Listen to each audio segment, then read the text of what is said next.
Alors le GF3 vient effectivement remplacer le GF5, il arrive mi-mai, fin mai. Qu'est-ce qui change fondamentalement? Alors le design, vous retrouverez à peu près le même type de design. En fait, là j'ai effectivement un GF3, ici un GF5. Donc on va dire que la touche de design est sensiblement la même. Il y a quelques petites différences en termes de grip, en termes de finition produit, finition des boutons. Donc sur le design, on retrouve vraiment la patte du GF3. Après, en termes de spécificité, on est sur un 12 millions de pixels, mais un nouveau capteur qui sera meilleur en termes de montée en ISO.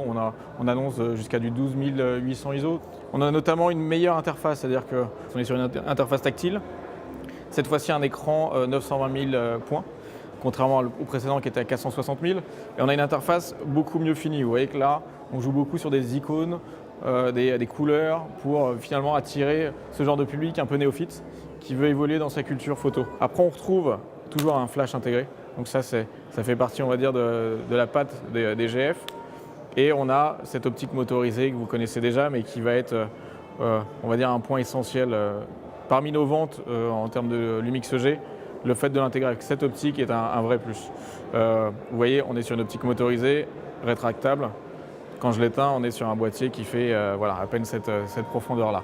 Donc c'est, on va dire, une grosse patte sur les Lumix, c'est de pouvoir intégrer une optique vraiment petite. Un boîtier petit, mais une optique aussi vraiment petite. Avant, on était sur des optiques qui étaient...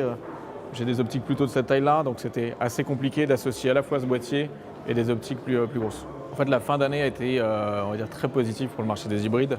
Novembre-décembre, on a eu, d'un point de vue pression médiatique, ça a été très important. Nous, on a eu une pub télé, une offre de remboursement, on a eu de la présence sur le web, sur la presse, donc c'était, on va dire qu'on était présent sur tous les médias. Les concurrents étaient aussi présents en télé et sur tous les types de médias, donc il y a eu une vraie omniprésence des produits hybrides. Le marché fait donc autour de 60 000 pièces sur 2011. Ce qui fait qu'il a doublé par rapport à l'année précédente et nous on annonce encore un doublement des quantités, autour de 110-120 000 pièces pour l'année qui vient. Et pour répondre à la question, si effectivement le GF5 est le bon, on va dire la bonne arme pour venir concurrencer des Nikon ou des Sony sur le marché, clairement le GF3 a très bien fonctionné. On a même un peu souffert des inondations en Thaïlande, donc on aurait pu mieux faire, on va dire, sur la fin d'année. Et c'est typiquement un produit qui vient rencontrer son public, c'est-à-dire des personnes qui veulent monter du compact pour gagner en qualité d'image, en créativité. Donc des gens qui sont finalement peu experts et qui veulent améliorer leur capacité photo.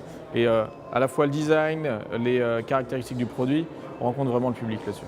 On a lancé GX et GF vient d'être renouvelé. À la fois G et GH font partie de la gamme. On a bien 4 strates différents pour 4 publics différents. On lit pas mal de choses sur Internet en ce moment et effectivement, sans cacher, il y aura effectivement des renouvellements de gamme à la fois sur le G et le GH. Je ne peux pas en parler pour le moment, mais ça viendra au fil des mois. Ouais.